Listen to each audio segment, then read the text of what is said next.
Thank you, folks. Hope you enjoyed. Let me welcome up someone who you know now very well. Please welcome Lisa Brenner, writer, producer, and star of the film. Oh, thank you. Oh, there's water. Who else do we have here? Cat, Cunning.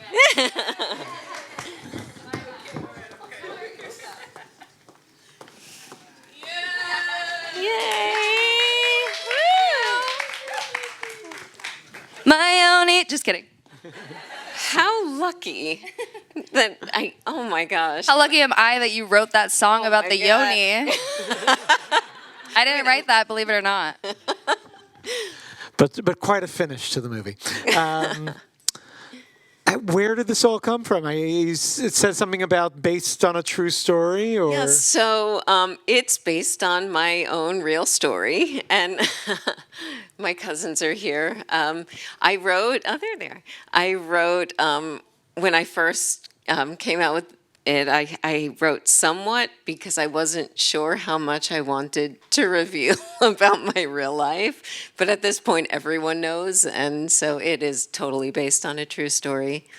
And I like to tell people that the craziest thing that happens in this are actually the true parts.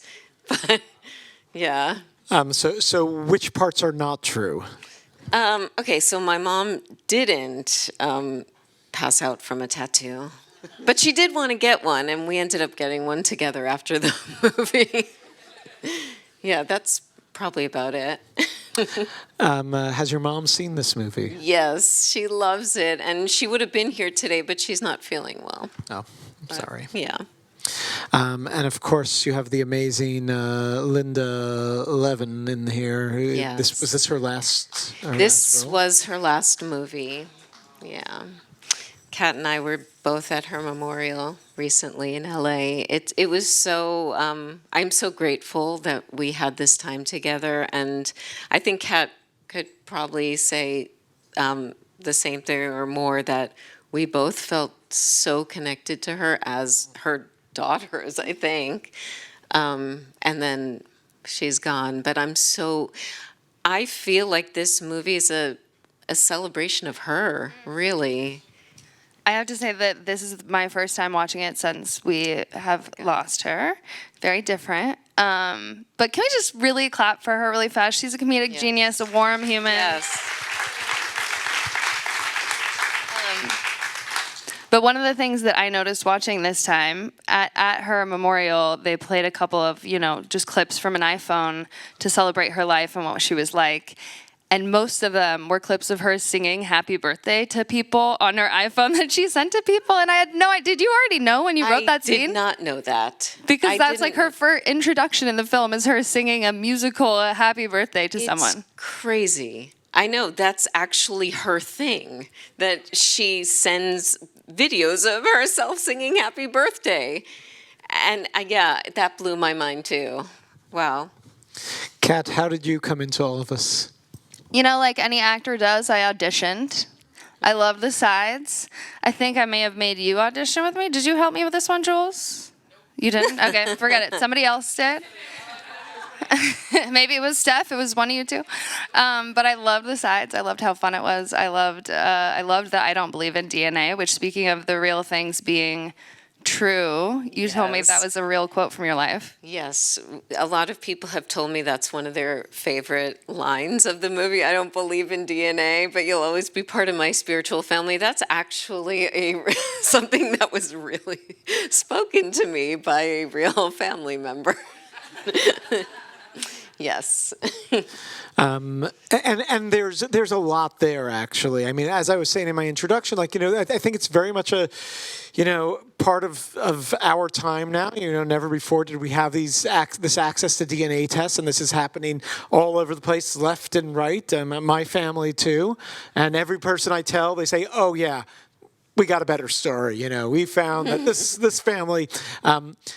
Have people been reacting to the story and sharing kind of their experiences? Gosh. Usually, because I've been doing a lot of Q&As across the country, and usually have a line of people just wanting to tell me their DNA story. It's amazing. And I think, and I hope it came across that one of the main things I want to say in this movie. It's like you can't be racist or anti anyone because you could be that, and you could be related to that, and that could be your parents, and it's just the unification of everyone, and I think it's so important right now in our world.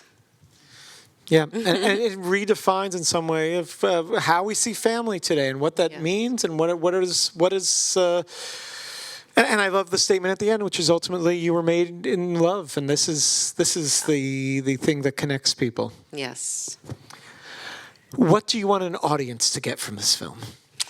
Well, it's interesting because really the Jewish community has embraced this movie. I didn't write it as a Jewish film. It's about my life, and I just happen to be Jewish. But to me, it's about multiculturalism, the celebration of love. So right when we were starting to put it out in the world, October 7th happened. And we got rejected from all the major festivals with the response that we don't want to take on anything Jewish right now. It's too controversial to have a Jewish film play in the major festivals. Usually they're smart enough not to say that, but...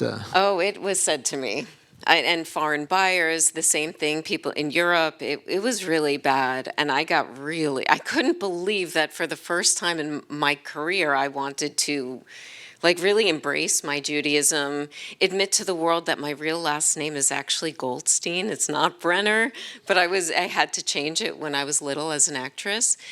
And then a friend of mine who was Orthodox Jew said to me, he's like, well, I think your movie's actually coming at the perfect time because Jews need this. They need to laugh. They need to feel good about themselves. They need the pride.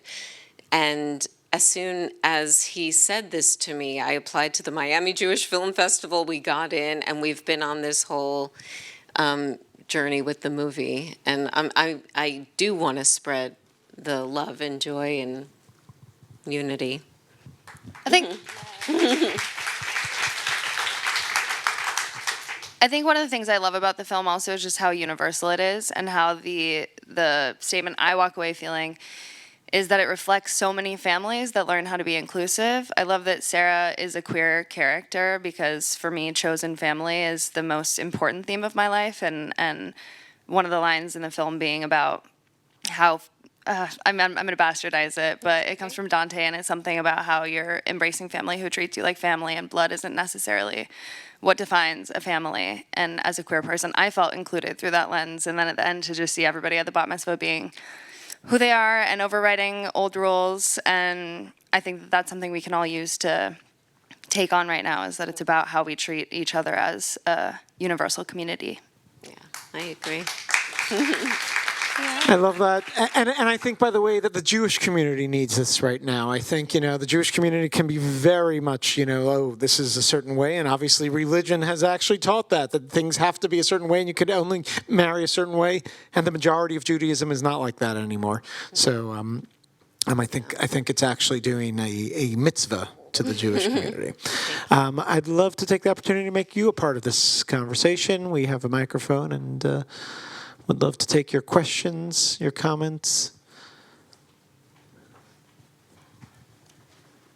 You seem to be going through a lot of angst throughout the movie. Did that really happen in real life? Did you hold on to that towards the very end until the wonderful celebration? With the DNA or the bat mitzvah? Just your reaction to everything. You seemed overwrought and upset and frustrated and confused. Yeah, well, when this first happened, it was devastating. But it took time, and my mom is my best friend, and we just talked everything out. From any possible stone was unturned, whatever that expression is. And but yeah, it was awful. And actually, when I first wrote this movie, it was such a melodrama. like, oh, woe is me, my life, who am I? And then I said, you know what, I wouldn't want to sit through that movie. I wouldn't want to put other people through that movie. And I do laugh at life, so I decided to make it a comedy. But yeah, the angst, it was a while. I mean, we condensed it for movie purposes, but it was probably a good 5 years of the journey of the DNA thing.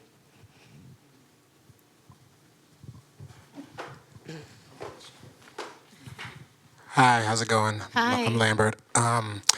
Beautiful film, beautiful work Yeah. by everyone involved, by the way. I wanted to ask, while making this film, or while you were going through the period in your real life, what did you, I guess, what's the favorite thing you learned most about yourself, like in, I guess, your mental health journey while going through this period in your life? Like, Yeah. What was so cool is, like, we all have these preconceived notions about ourselves that I'm this and I get this from this person, I'm this.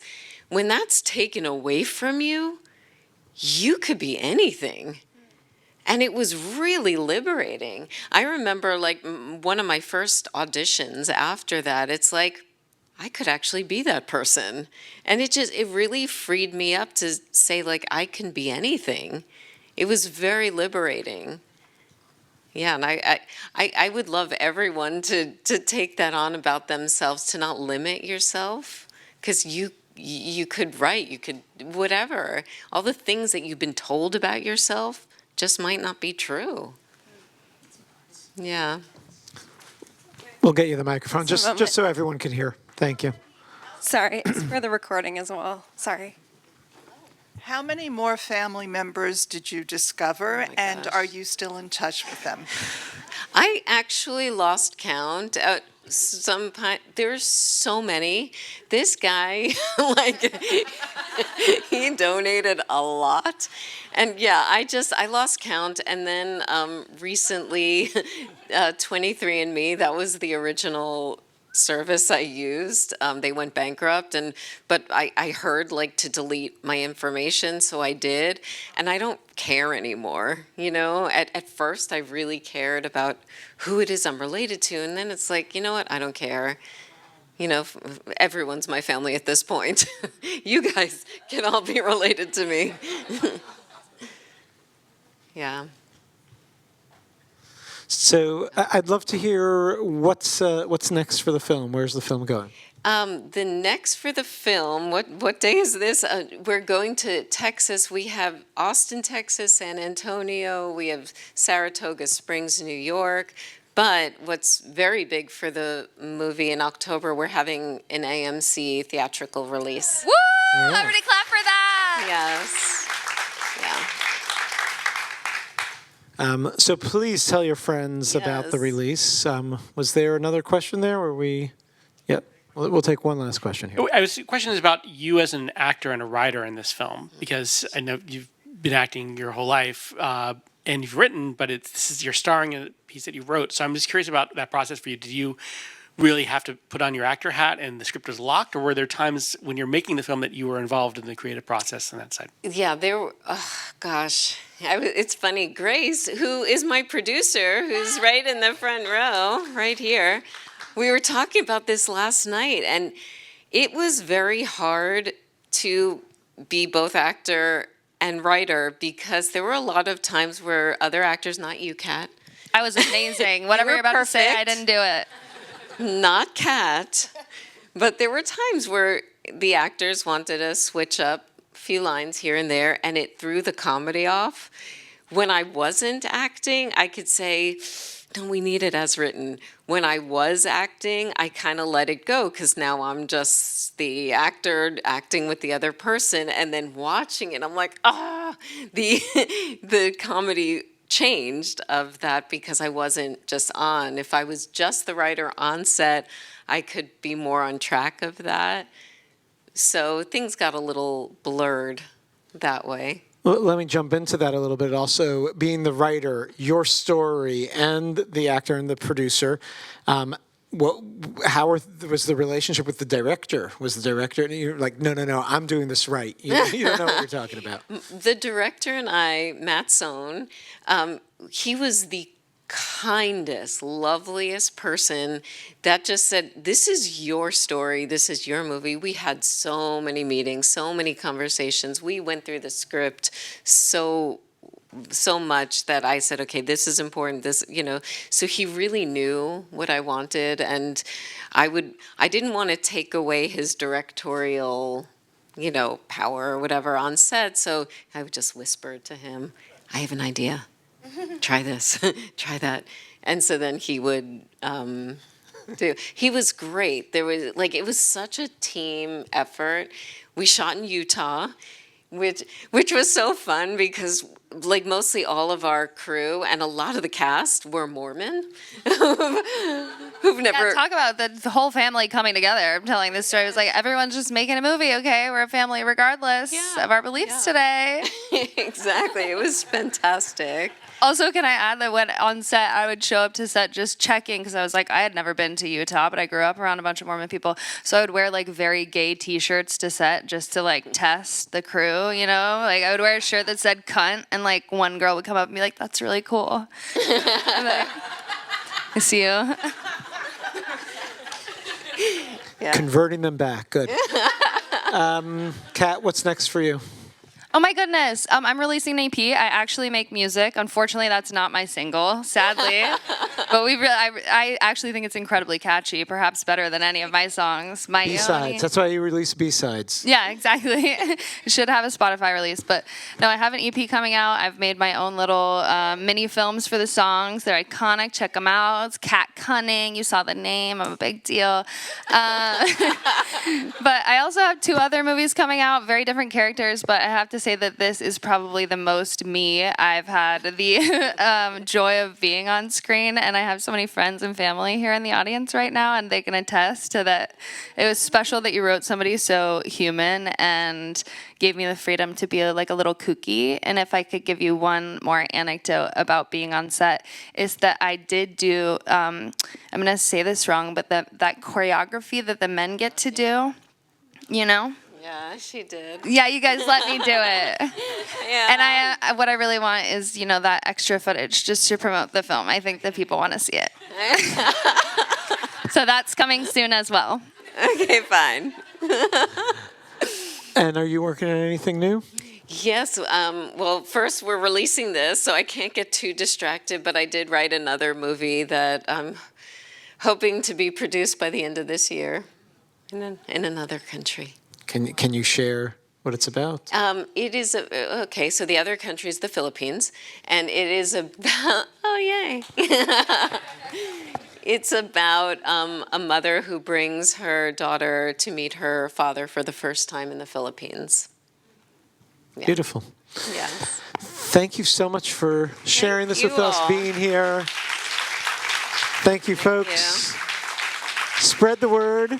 Next week, don't miss Bad Shabbos, and we look forward to seeing you soon. Have a good night. Yes.